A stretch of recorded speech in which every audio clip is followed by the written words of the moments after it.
షిరిడి సాయి సంస్థాన్ వాళ్ళు 50 కోట్ల రూపాయలకి, ఇది మా మీద పెట్టిన కేసెస్ కాకుండా, మా మీద సపరేట్గా కేసులు పెట్టారు షిరిడీలో, ఔరంగాబాద్లో. దాని కాకుండా పరువు నష్టం కేసులు 50 కోట్లు. అంటే బహుశా హిందువులు అడ్డదిడ్డంగా ఇచ్చిన కానుకలతోటి అడ్డంగా బలిసిపోయిన వాళ్ళకి 50 కోట్లు అంటే చిన్న అమౌంట్ ఏమో, కానీ హిందువులకి చాలా పెద్ద అమౌంట్. హిందూ సంఘాలకైతే అది జీవితకాలానికి కూడా సాధించలేని ఒక సంఖ్య. అలాంటి అమౌంట్ని మాకు టార్గెట్గా పెట్టి మా మీద ఒత్తిడిని పెంచి మా భావ ప్రకటన స్వేచ్ఛని, మా వాక్ స్వాతంత్రం పైన దాడి చేసిన షిరిడి సాయి సంస్థానం. ఎలా అంటే ఇందులో వాళ్ళు అడిగిన వాళ్ళు చెప్పిన కండిషన్స్ ముందు చెప్తానండి. ఇది షిరిడి సాయి సంస్థాన్ సిఇఓ పేరేంటి, గౌరక్ష మహాదేవ్ గడిల్కర్ గారు ఇవ్వటం జరిగింది నోటీసు. దీనిలో ఆయన చెప్పింది, furnish an unconditional apology apologising for the defamatory statements made by you, which apology should be printed in 3 prominent newspapers in circulation in states of Andhra Pradesh and Telangana, as well as make the same available on all social media including Facebook, YouTube, Instagram. అంటే ఆంధ్ర తెలంగాణలో ప్రచురణ అయ్యే 3 ప్రముఖ దినపత్రికల్లో మేము unconditional బేషరతుగా క్షమాపణ చెప్తూ ఒక ప్రకటన విడుదల చేయాలట. అలాగే మేము పెట్టిన వీడియోస్ అన్నీ కూడా డిలీట్ చేయాలి. అలాగే మేము ఎక్కడెక్కడైతే ఇంటర్వ్యూస్ ఇచ్చామో ఆ ఛానల్స్లోంచి కూడా మేమే డిలీట్ చేయించాలట. ఇది కాకుండా to pay to Shri Saibaba Sansthan a sum of ₹50 crores in damages suffered by the Saibaba Sansthan and various other devotees. ఈ సాయిబాబా సంస్థాన్ కావచ్చు, ఇతర సాయి భక్తులు కావచ్చు, వాళ్ళు అనుభవించిన బాధకి, క్షోభకి పరిహారంగా మేము 50 కోట్ల రూపాయలు చెల్లించాలట. ఇది వాళ్ళు విడుదల చేసిన కండిషన్స్. అయితే ఎందుకు వాళ్ళు అంత బాధపడ్డారు అంటే దానికి చెప్పారు చూడండి. మేమట తప్పుడు స్టేట్మెంట్స్ ఇచ్చామంట. అంటే ఏంటంటే షిరిడీలో ఉన్నది కానీ లేకపోతే ఇతర సాయిబాబా ఆలయాలుగా చలామణి అయ్యేవి ఏవి కూడా ఆలయాలు కాదు, అవి దర్గాలు లేదంటే మసీదులు అనే మాట మేము వాడామట. అలాగే అక్కడ ఆడవాళ్ళకి నమాజులు నేర్పిస్తున్నారు, తద్వారా ఆడవాళ్ళు లవ్ జిహాద్కి ఆకర్షితులయ్యేలాగా చేస్తున్నారు అని మేము చెప్పామట. ఇది తప్పుడు ప్రకటనట. ఇది తప్పుడు ప్రకటన అని షిరిడి అంటుంది అంటే షిరిడి సంస్థాన్ వాళ్ళు ఇప్పుడు తప్పుడు ప్రకటన చేస్తున్నట్టు. కారణం ఏంటి అంటే ఇవన్నీ నిజంగా జరుగుతున్నాయి. ఆ రోజు ఇచ్చిన మాటే వాళ్ళు ఇన్ని కేసులు పెట్టిన తర్వాత కూడా ఇప్పటికీ అదే మాట చెప్తున్నాం. ఎందుకంటే దీనికి మా దగ్గర ఆధారాలు ఉన్నాయి. షిరిడి సాయి సంస్థాన్లో జరుగుతున్నాయి అని మేము అలా, షిరిడి సాయి ఆలయాల పేర్లతోటి ఆంధ్రప్రదేశ్, తెలంగాణ రాష్ట్రాల్లో ఇవి జరుగుతున్నాయి. షిరిడీలో జరగట్లేదని మేము అంటలా, షిరిడీలో జరుగుతున్నాయో లేదో మాకు తెలియదు ఈ పర్టికులర్ విషయానికి మరికి. కానీ క్లియర్గా చెప్తున్నది ఏంటంటే షిరిడీలో ఉన్న ఎక్కడ ఉన్నా సాయిబాబా ఆలయాలుగా చలామణి అయ్యేవి అవి ఆలయాలు కాదు, అవి ముమ్మాటికి దర్గాలు లేదా మసీదులే. దీని మీద మేము చర్చించడానికి సిద్ధంగా ఉన్నాము. దీనికి సాయిబాబా ఆలయాలు నిర్వహించే వాళ్ళు రావచ్చు, లేదు స్వయంగా షిరిడి సాయి సంస్థాన్ వాళ్ళే వస్తారో వాళ్ళైనా రావచ్చు. అలాగే రెండో ఆరోపణ వాళ్ళు చేసింది ఏంటి అంటే సాయిబాబా తనని తప్ప ఇంకా ఏ దేవుణ్ణి ఆరాధించొద్దు, ఇంకా ఏ క్షేత్రానికి వెళ్ళొద్దు అంటూ మేము తప్పుడు ప్రచారం చేశామట.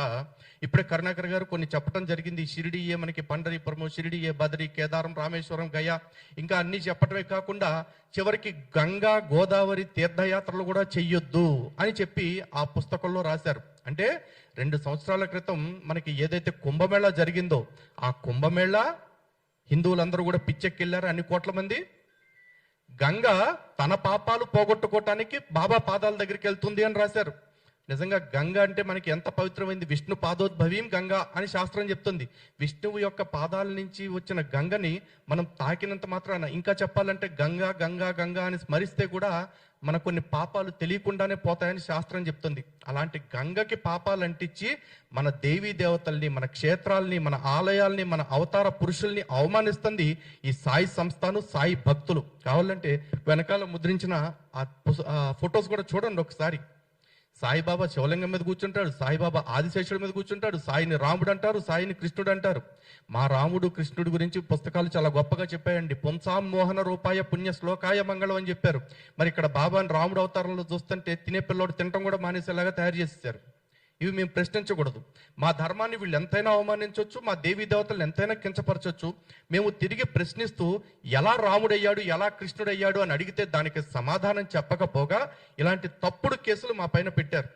పైగా దీని గురించి ఇంకో మాట చెప్పారు. మీరు అనేక పాడ్కాస్ట్లు, లైవ్లు చేస్తూ సాయిబాబా పైన విపరీతమైన విషం చిమ్ముతున్నారు మీ చీప్ పబ్లిసిటీ కోసం అని చెప్పేసి. ఏది చీప్ పబ్లిసిటీ? మా సాయిబాబా దగ్గరకు వస్తే, మా షిరిడి క్షేత్రానికి వస్తే అన్ని పుణ్యక్షేత్రాలకు వెళ్ళినట్టే, కాబట్టి ఎక్కడికి వెళ్ళొద్దు, ఏ పుణ్యక్షేత్రాలకి వెళ్ళి మీరు డబ్బులు వేయొద్దు, మొత్తం తీసుకొచ్చి మా షిరిడిలో దోచిపెట్టండి అని చెప్పడం, ఇది కాదు చీప్ పబ్లిసిటీ.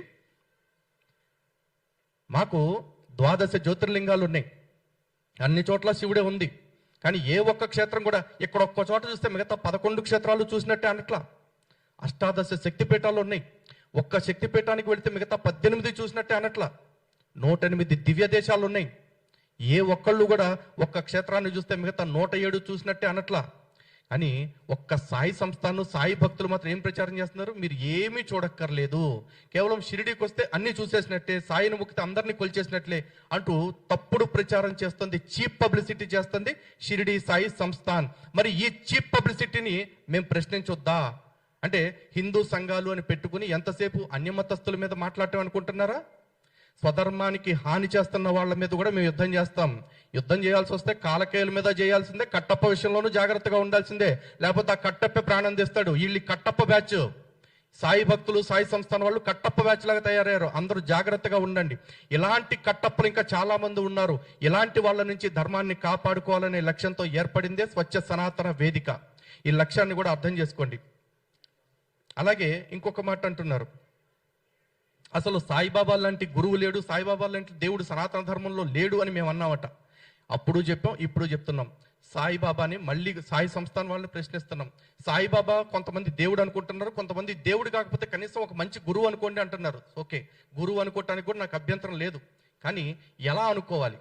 ఒక వ్యాస భగవానుడి కంటే, ఒక శంకరాచార్యుల కంటే, రామానుజాచార్యుల వారి కంటే, మధ్వాచార్యుల వారి కంటే, వల్లభాచార్యుల వారి కంటే, నింబార్కుల వారి కంటే, గురు రాఘవేంద్రుల కంటే ఏ విధంగా సాయిబాబా గొప్ప అనేది ఒక్క మాటలో మాకు నిరూపించి అప్పుడు సాయిబాబాని గురువు అనుకోండి అని మనకి చెప్పాలి వాళ్ళు.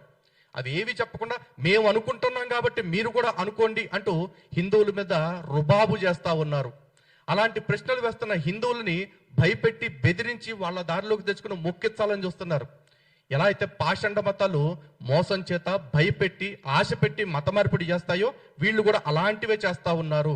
కాబట్టి వీళ్ళని మేము ప్రశ్నించాము. అది కూడా రాజ్యాంగంలోని ఆర్టికల్ 19(1) మనకి ఏదైతే అవకాశం ఇచ్చిందో భావ వ్యక్తీకరణ మరియు వాక్ స్వాతంత్రాన్ని, దాన్ని పాటిస్తూ, అలాగే ఆర్టికల్ 19(2)లో ఏవైతే రీజనబుల్ రెస్ట్రిక్షన్స్ పెట్టారో ఆ రీజనబుల్ రెస్ట్రిక్షన్స్ అన్నిటిని గమనించుకుంటూ వాడదగిన భాషలో అడగదగిన విధంగా మేము ప్రశ్నలు అడిగాం తప్ప ఎక్కడా కూడా సాయిబాబా విషయంలో అసభ్యంగా మాట్లాడలేదు. సాయిబాబాని వాడు, వీడు, గాడు, గీడు అని మేము ఇప్పుడు పదాలు వాడలేదు. కనీసం బే అని, బాడకో అని, బద్మాష్ లాంటి పదాలు మేము ఎక్కడా వాడలేదు. ఎందుకంటే వాళ్ళ విశ్వాసం వాళ్ళది, మన విశ్వాసం మనది. మా అబ్జెక్షన్ ఏంటి, సాయి భక్తులకు ఉండొద్దని కూడా మేము అనట్లా. కానీ సాయి భక్తి అని చెప్పేసి సనాతనాన్ని కలుషితం చేయొద్దు, హిందువులు ఇది హిందుత్వంలో ఒక భాగము అన్నట్టుగా ప్రచారం చేయొద్దు అని మాత్రమే మేము అంటున్నాం. ఇక డెరగేటరీ అండ్ మిస్లీడింగ్ స్టేట్మెంట్స్ ఇస్తున్నాము వివిధ టీవీ ఛానల్స్ లో అని చెప్పేసి అంటూ, అలాగే నేను, భాస్కర్ కిల్లి గారు, మిగతా వాళ్ళు చేస్తున్న వీడియోస్ ఏవైతే ఉన్నాయో ఇవన్నీ కూడా సాయి యొక్క ప్రాభవాన్ని లేకపోతే ప్రాశస్త్యాన్ని డ్యామేజ్ కలిగిస్తా ఉన్నాయి అని చెప్పేసి అంటున్నారు. అలాగే మేము చేసింది ఇల్లీగల్ యాక్టివిటీ అన్నారు. ఏది ఇల్లీగల్ యాక్టివిటీ? ఈ రోజున ఇది కాశీ విద్వత్ పరిషత్ వాళ్ళు, సనాతన ధర్మానికి అత్యంత ప్రామాణికమైన వ్యవస్థ ఈ కాశీ విద్వత్ పరిషత్తు. చివరికి జగద్గురు బిరుదు ఎవరివ్వాలి అంటే కూడా అది ఇవ్వాల్సిన వాళ్ళు ఈ కాశీ విద్వత్ పరిషత్ వాళ్ళే. అటువంటి కాశీ విద్వత్ పరిషత్ వాళ్ళు ఇచ్చిన స్టేట్మెంట్ ఏంటంటే సాయి భగవాన్ గురు అవతార్ సంత్ నహి, బంద్ హో పూజ అని చెప్పేసి చెప్పారు. ఆయన భగవంతుడు కాదు, అవతారం కాదు, గురువు కాదు, కనీసం సాధువు కూడా కాదు. Sai Baba is a fakir, he's a Sufi, he's a Muslim. ఇది వాళ్ళు చెప్తున్న మాట. ఇలాంటి పీఠాల వాళ్ళు చెప్పింది, లేకపోతే కాశీ విద్వత్ పరిషత్ వాళ్ళు మా ఆచార్య స్థానంలో ఉన్న వాళ్ళు చెప్తుంటే మేము వీళ్ళ మాటలు పట్టించుకోకుండా నిన్న మొన్న వచ్చిన సాయిబు సంతనం పట్టుకుని మేము వేళ్లాడుతూ కూర్చోవాలా? దానికి స్వచ్ఛ సనాతన వేదికలో ఉన్న భాగంగా ఉన్న ఏ హిందువు కానీ, ఏ హిందూ సంఘం కానీ సిద్ధంగా లేదు. అండ్ బిఫోర్ కంక్లూజన్ మేము చెప్తున్నాం,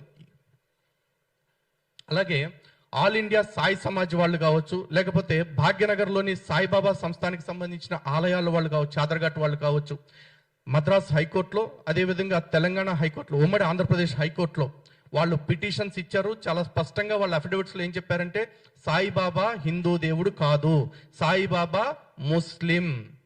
అలాగే సాయి తన జీవితకాలం ఇస్లాం ప్రచారం చేశాడు, తను నమాజులు చేశాడు, తను ఉన్నది మసీదే. అలాగే సాయిబాబా మందిరాలుగా చలామణి అవుతున్న వాటిల్లో ఇవి మందిరాలు కావు అన్న విషయాన్ని వాళ్ళు క్లియర్ గా అఫిడవిట్స్ ఇవ్వటం జరిగింది. అఫిడవిట్స్ ఎండోర్స్ చేస్తూ అప్పటి హైకోర్టులు తీర్పులు కూడా ఇవ్వటం జరిగింది. సో ఇవి దేవాదాయ శాఖ పరిధిలోకి ఉండాల్సిన అవసరం లేదు అన్న విషయాన్ని కూడా స్పష్టంగా చెప్పారు. మేము గ్రంథాల ఆధారంగా సాయి సచ్చరిత్ర కావచ్చు, గౌరవ హైకోర్టుల యొక్క తీర్పుల్ని కావచ్చు ఉటంకిస్తూనే మేము మాట్లాడుతూ ఉన్నాం. కానీ సాయి భక్తులు ఎవరు కూడా మేము ఎన్నిసార్లు పిలిచినా డిబేట్కి రండి, దీని మీద మాట్లాడదాం, సత్యాసత్య పరిశీలన చేద్దాము, నిరూపణ చేద్దాము అంటే ఒక్కళ్ళు కూడా రావట్లా. ఈ రోజున ఇక్కడ మేము ఉన్నాం, ఎవరైతే అందరం క్రైస్తవులతో డిబేట్స్ చేస్తున్నాం, ముస్లిమ్స్తో డిబేట్స్ చేసాం, నాస్తికులతో చేస్తున్నాము, అలాగే కుహనా సెక్యులరిస్టులతో కూడా కొంతమందితో చేస్తూనే ఉన్నాము. కానీ ఈ సాయి భక్తులు మేము హిందువులమే, కట్టర్ హిందువులనే పదం కూడా వాడుతున్నారు కొంతమంది. అలా వాడేవాళ్ళు సాటి హిందూ సంస్థలతోటి డిబేట్ కూర్చుని మీరు మాట్లాడేది తప్పు, కావాలంటే మా దగ్గర ఆధారాలు ఉన్నాయి చూసుకోండి అని నిరూపించకుండా ఇలాంటి తప్పుడు కేసులు ఎందుకు పెడుతున్నారు?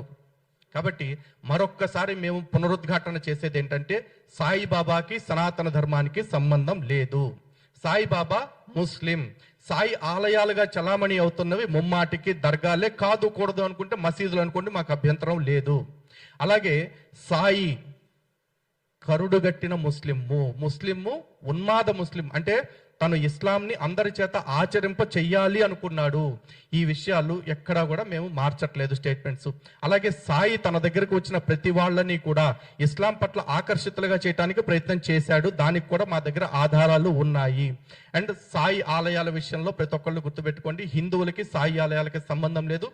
సాయిబాబా ఆలయాల్లో హిందూ దేవతల విగ్రహాలు ఉండటానికి వీల్లేదు. అలాగే హిందూ ఆలయాల్లోకి సాయిబాబా ఫోటోలు కానీ విగ్రహాలు కానీ రావటానికి వీల్లేదు. దీని మీద తొందరలోనే మేము ఎండోమెంట్ కమిషనర్లు ఇరు రాష్ట్రాల వాళ్ళని కూడా కలిసి ఒక రిప్రజెంటేషన్ ఇవ్వటం జరుగుతుంది కోర్టు తీర్పుల ఆధారంగానే.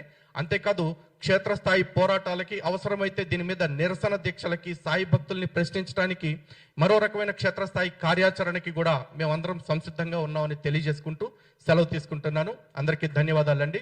జై శ్రీరామ్.